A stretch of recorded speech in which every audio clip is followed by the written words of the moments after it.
Hi everyone, I'm Lara. I'm an SA, solutions architect at Databricks, who's aligned on the GSK account. And today I'm with James. Hi, James. Hi, everybody. I'm James McCall. I am also a solutions architect from Databricks, aligned with GSK, and I've been working with GSK in the Code Orange team for a couple of years now.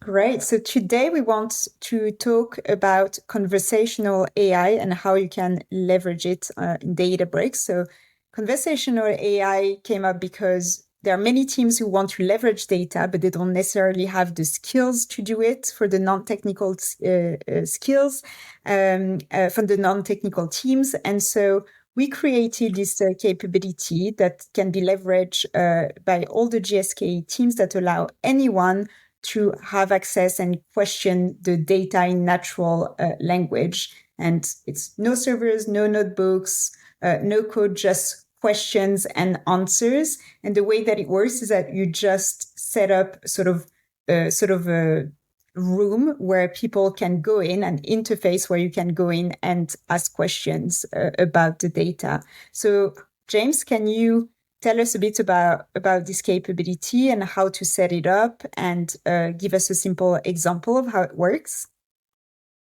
Yeah, absolutely. So, if any of you have tried this with, working with LLMs or ChatGPT or anything like that, you might have found that doing what's called text to SQL is a really difficult engineering problem.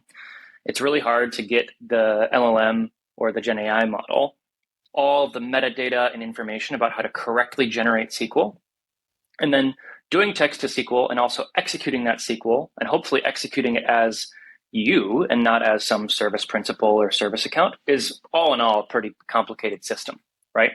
So we specifically designed our conversational AI system in Databricks to make all this super easy.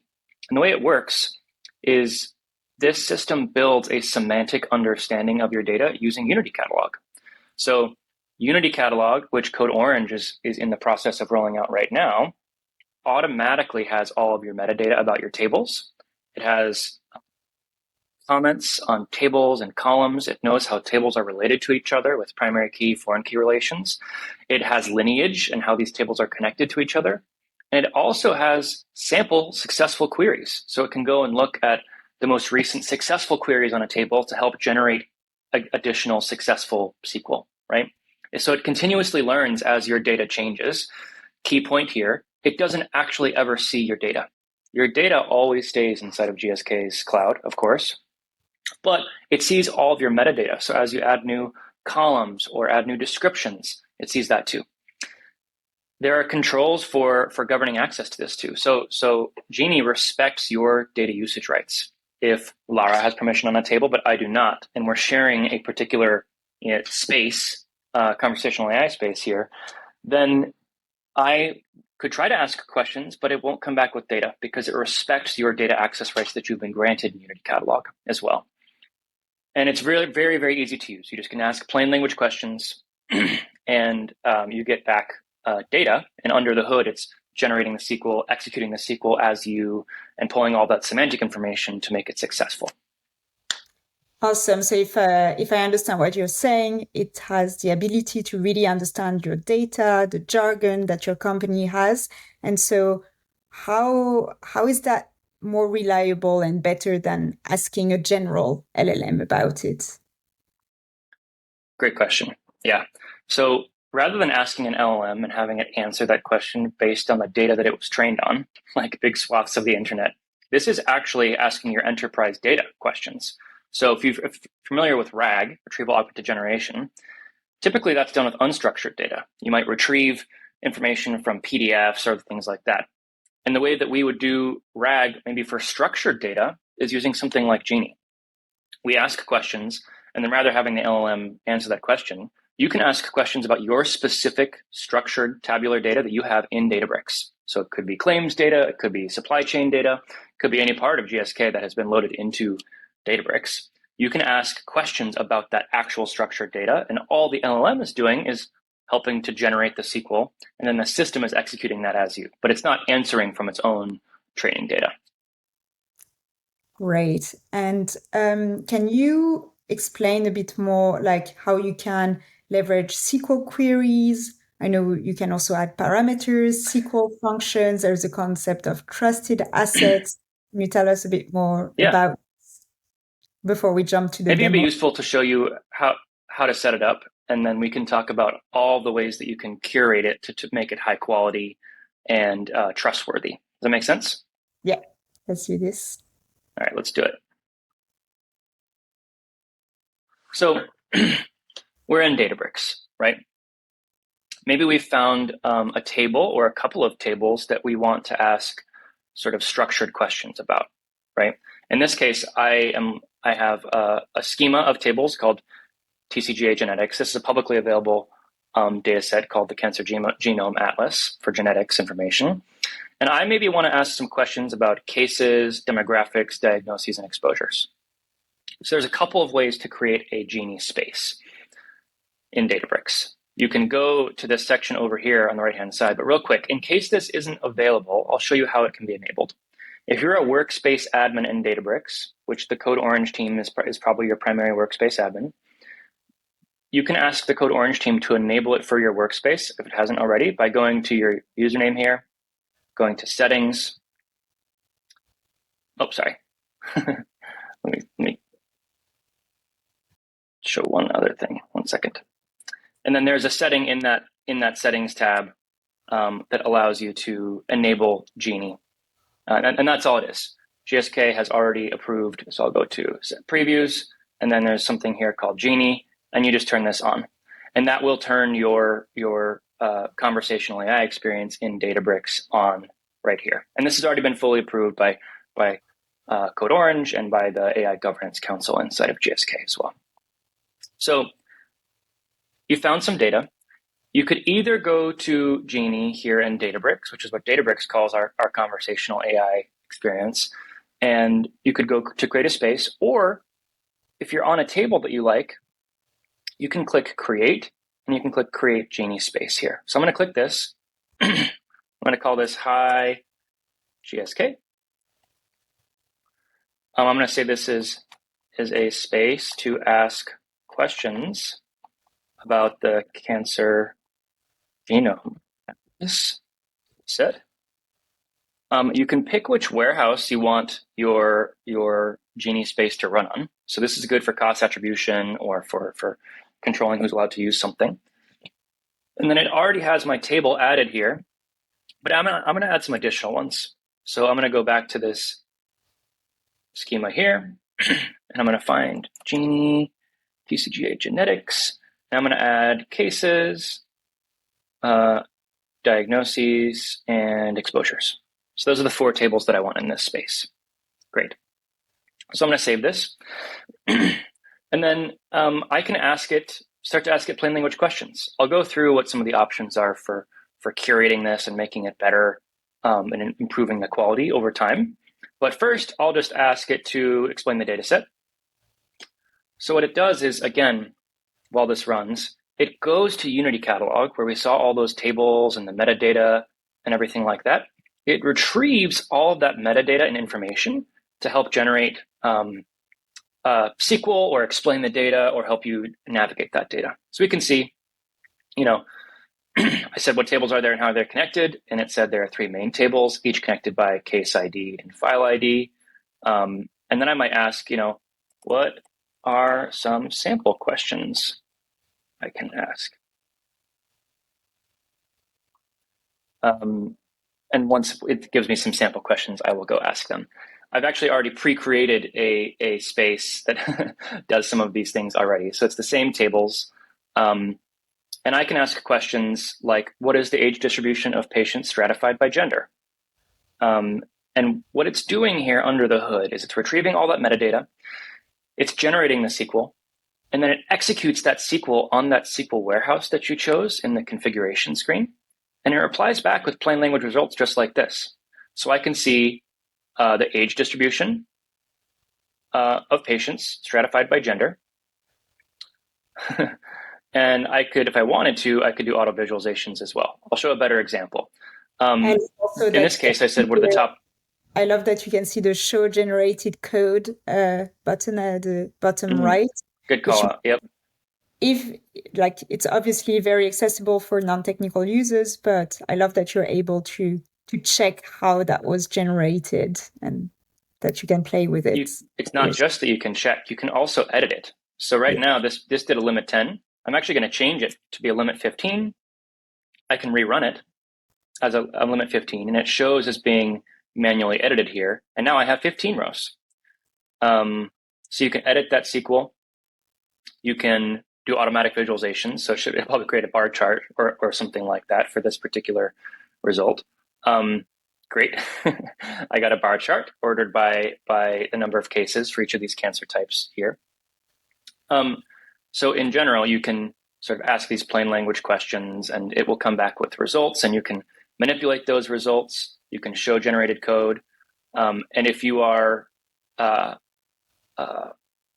owner of a space, let's go do another example. You can save these things as instructions. So I'm going to ask one of those sample questions that it gave me. How many cases are there by gender? A very simple question. So you might use this without any instructions and see that sometimes it gets things wrong.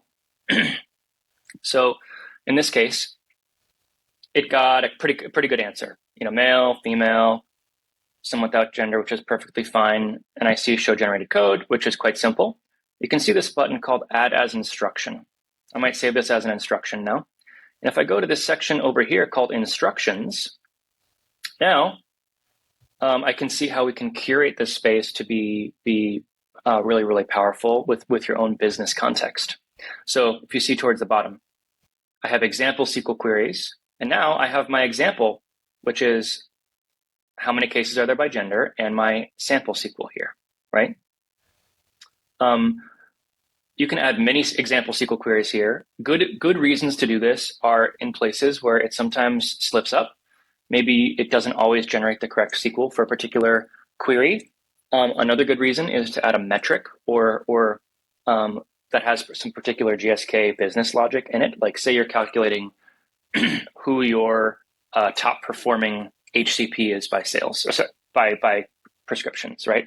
But the GSK definition of top performing might have a couple of key pieces of business logic in it. So you could add that as an example query. And then if someone asks a question, who are the top performing HCPs in this particular geography, it will use that example query to help generate accurate SQL. And then in this general instructions area up here, you can add all kinds of use case or GSK specific information. So you might say GSK stands for GlaxoSmithKline. You might say CO stands for Code Orange. You can add all kinds of information in here. And you might say use the sample SQL query below if someone asks anything about grouping by gender. And you could also give it instructions of things not to do. So I might say, or specifically always to do. So I might say, always include a limit 10 in your queries. And you can also tell it to do things like, instead of doing like, use I like instead. So you can give it little tips for based on your preferences for generating SQL and how it all works. So I'm going to save this. And then let's go back and ask another question. I might ask how many cases have been diagnosed with a specific tumor grade. Actually, I'm going to do this one. How many number of treatments per diagnosis? Let's ask this question in a new chat. And it should respect my instructions. It should do a limit 10. If there is a like clause in it, it should use I like instead. So we'll see the actual SQL generated by this and how it respects my instructions. So in this case, there's only one row. Right here that you're taking the role of the curator of the Genie space, meaning the person who generally has a good understanding of SQL and who's curating this for then business users, for example, to come inside the space and query it. So that's Yeah, all those are good tips for exactly whoever right. is setting up those spaces. You're exactly correct. Yep. So Lara makes an excellent point. There is a curation effort to this if you really want the space to perform in a very high quality way. When you expose this to business users, you could of course expose it without instructions, but when they ask GSK specific information about a particular domain, or maybe it's a therapeutic area, or maybe it's something specific to supply chain, for example, KPIs, you need to add instructions and sample queries to ensure that this space responds appropriately. Now, as a consumer, this is what it might look like if you were a business user consuming the space. You don't see any of that. All you do is see that that you can ask questions and it comes back with results. You don't have to worry as a business user about what all this looks like. And that takes us to another good point about permissions here. You can see this share button. I'm allowed to govern who is allowed to oops, sorry. I can go look for Lara and I can say, Lara is now allowed to manage this space, meaning Lara can also add new people to it and do all these admin controls.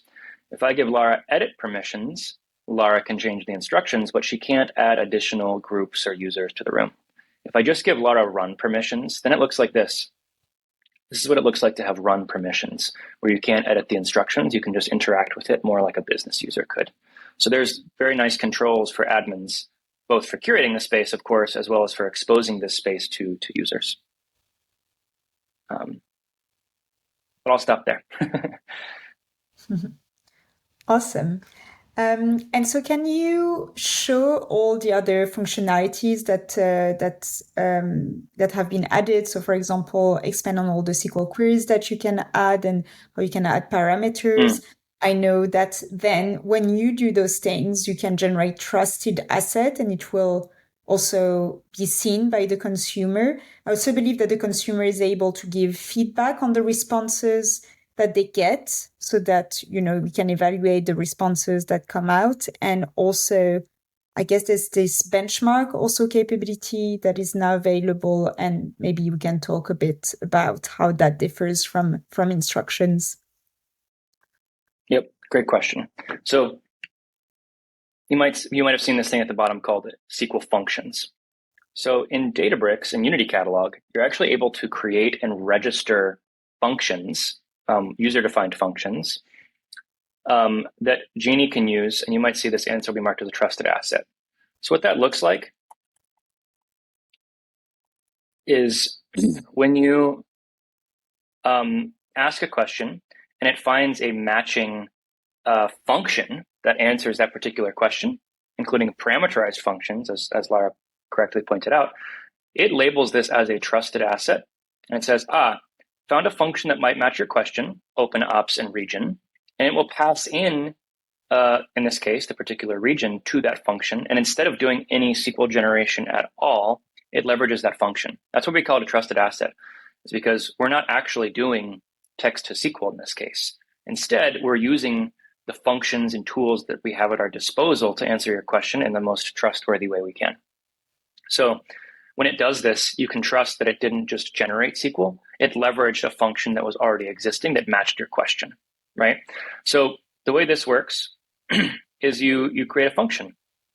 So in this case, we're creating a function that finds open opportunities in a particular region here, and we register that to Unity Catalog. So it's the same query, but we're saying create a replace function. We give it the inputs. So we say, hey, the inputs are regions, which is an array of strings, and it's a list of regions, and we give it an example. We describe how this function might be used. So there are some example questions, like what is the pipeline for APAC and EMEA? What are open opportunities in APAC? We actually pass in the SQL. And then when you ask a question about maybe pipeline or open opportunities, it will leverage that function and pass in the region that you ask about, right? So it could be EMEA and APAC, could be just APAC, could be just EMEA, and it returns back the results using that SQL that was pre-existing. So you can add parameters not just in these functions, but you can also add parameters in your example SQL queries. So I could go to how many cases are there by gender. I could call this gender here, and you can see it added this parameter up above here. So if I wanted to, I'm going to get rid of it so it doesn't get confusing. But if I wanted to, I can add parameters in my example queries, which again, the difference between example SQL queries versus functions is that example SQL queries serve as a reference to help it generate more accurate SQL for calculating a KPI or a metric or something business specific. Whereas functions, it doesn't actually help Genie to create SQL at all. Instead, Genie will use those SQL functions as is by passing in parameters. So that's the key difference between these two things. But SQL functions are super powerful for adding something like a KPI that you need it to generate correct SQL for. So there are some limits to this that are important to call out. You can add in a few thousand words and general instructions. And then I believe you can add up to 10 each of example SQL queries and SQL functions. But the thing to be careful of is that if you're adding a bunch of SQL queries that seem very similar, meaning the questions are quite similar, it can sometimes get confused. So what you can do to mitigate that is in your general instructions above, you can give it some guidance about when to use specific example SQL queries or functions. So you have to play with it. And again, as Lara mentioned, there is a curation effort. But the way to measure how good it's doing is using something called benchmarks. So we can create benchmarks for typical questions that we might see. So I'll go back. I'm going to copy some of these real quick. I'm going to make this one of my benchmark questions. And we can add new benchmarks. I'm going to add a benchmark. And I'm going to say it's this question: what's the average number of treatments per diagnosis? And I'm going to, actually, I'm going to get one of these sample questions. This is a good one. I'm going to get this question. And I'm going to get this SQL that was generated to use as my ground truth. So we give you the ability to define ground truth for your SQL. And then Databricks will automatically do a quality evaluation. I'm going to add benchmark. Now, I'm going to run a benchmark. So basically, when you curate a space for conversational AI, you could add some of the typical questions that you think your users are going to ask. And as you iterate on your instructions, maybe you add an instruction, maybe you add some example SQL queries, maybe you even add new tables or your tables change under the hood, you can rerun your benchmarks to ensure that it's answering your questions appropriately. So here I can see, needs review. And Databricks automatically does this evaluation. I can see what the model output and what the results were versus the ground truth that I provided, which is a little bit different. It actually looks like it was very, very similar. But in this case, I actually asked for average cigarettes per day. Interestingly, it inferred in my ground truth that I wanted average cigarettes per day, whereas the model output in this case gave case count for each of these things. So they're actually both valid responses, but slightly different. So this would be a case where I say, my space isn't doing a very good job at answering this in the way that I want it to. Maybe I want it to bring back average cigarettes per day. So in this case, I could copy this and go back and add it as an instruction. So I can say, I'm going to add that SQL, and I'm going to add this sample question as an instruction. Because again, I guess when it's as a benchmark, the key difference with instruction is that the model is not learning from it. It's purely there in order to compare, right? Which is why you would want to add it as instruction if you want this to be taken into account. Exactly. So now I added that as an instruction, right? I've saved this particular question as an instruction. And if I go back and I rerun my benchmark, we'll see how it does now that I've given it as an exact instruction, right? So this is kind of that iterative approach that you can follow to curate this to make sure that it is really high quality for your specific use cases. So again, needs review. But this did a pretty good job. It does come back with average cigarettes per day now, just like I wanted it to. But in this case, it did a limit 10 because you might recall in my instructions, I always said include a limit 10 in your queries. So I'm going to get rid of this and save it. And I'm going to rerun my benchmarks once more. So it actually did exactly what I wanted it to do. So that's a good proof point of showing that it actually pays attention to your instructions. And in terms of audits, can I see the historics of like all the questions and the answers, etc., as an admin, as a curator of the Great space? question. You can, yeah. And this is one of those permissions that you only have access to if you have been granted manage permissions. But you can see all the questions that other users have asked. I'll go show you another space to show you what maybe a more busy example looks like. So in this case, I don't have access to the underlying tables, but let's go find another one.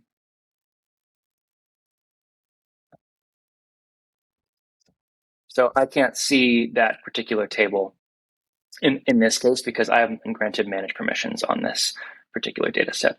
Now, for other users, you're not allowed to see their SQL results, but you can see their SQL. The other thing you can do is I'm going to go ask this question. I'm going to give it a thumbs up to give good feedback. That propagates into the history here. So now I can see that in my most recent conversation, I gave it a good thumbs up. So this is a good way to solicit feedback from your users consuming your room. And if you're getting some negative reviews on some of the questions that they're asking, that's a good indicator for you to go and improve your instructions maybe. You can also add comments to show how you could improve the answer, which, if you're not an SME, can be very useful, I guess, because whoever curates the data may not necessarily be an SME. So that's also a good tip. Yep. So you might say, please fix to the room admin and send for review. And then now I get this little notification in here. You see, someone requested this to be fixed over here. So the users can ask for things to be fixed or to be improved or to give feedback. Awesome. There's a few other things I wanted to discuss. First of all, what are the requirements to use it? I think you showed already how to make a request to have access to this.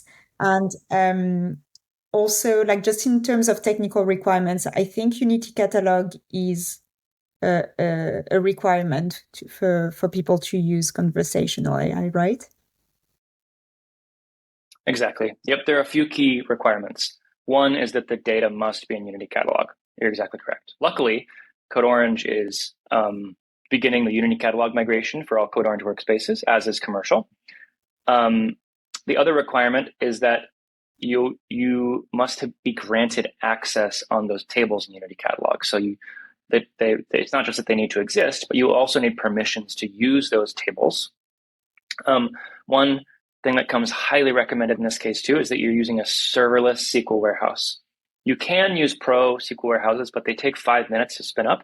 So one thing we highly recommend from a user experience perspective is using serverless SQL warehouses as well.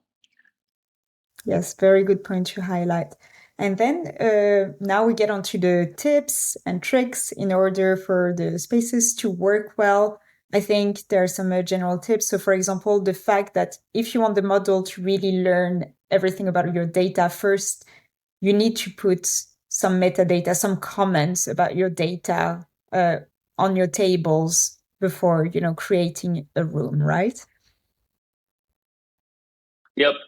Yeah, we generally recommend that you create a Genie space or a conversational AI space on a focused topic. So, of course, you can add up to, I think, 10 or 15 tables in a particular Genie space, but you can have many, many, many hundreds of spaces in a given Databricks workspace. So we recommend very tightly curating the tables in a particular space on a particular topic. And those tables should be well documented, should be pretty clean. We highly recommend that those tables also have comments, so we can see that I have comments in all these columns here. This is most important if your column names are opaque, like if your column names are from SAP and you can't really tell what they are. It's really important that the columns have comments to help the AI to figure out how to use those columns. Basically, we have in Databricks we have AI generated metadata as well. So assuming people have been granted permissions, on a table to actually manage a table, you can actually use Databricks to AI generate metadata on these tables too. And But you yeah, can edit so those you that are generated as well. They're generated, but you can edit them or delete them or whatever. mhm. But obviously, the more comments you put, the less time you're going to have to spend on setting up instructions, I guess, because you give additional context. Exactly right. Yeah. Databricks automatically pulls all of that metadata into the conversational AI experience to help generate that SQL. So the more metadata and context you can give it, the better. Then the second step is, you, of course, add instructions like we all walked through, both general instructions and sample SQL statements, and maybe even trusted assets. And then the final step is you do accuracy validation. So you maybe expose that space to a few trusted business users that can test it out and see how it works. And these are where those benchmarks come in really handy. And then you can iterate and make needed improvements to your instructions based on some of that feedback from those trusted business users.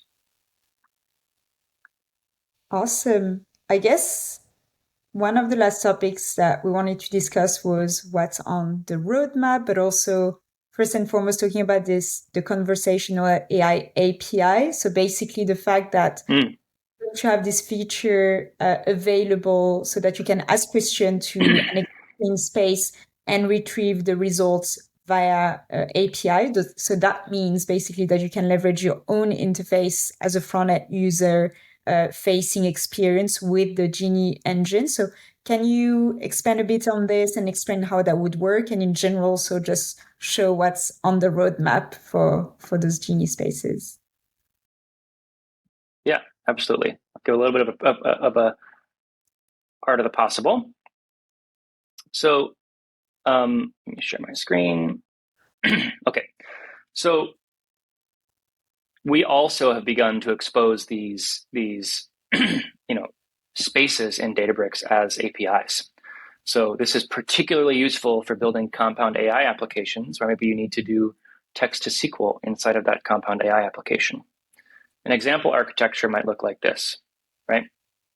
You might be doing unstructured data retrieval using vector search and maybe a language model. So this is more typical RAG, right?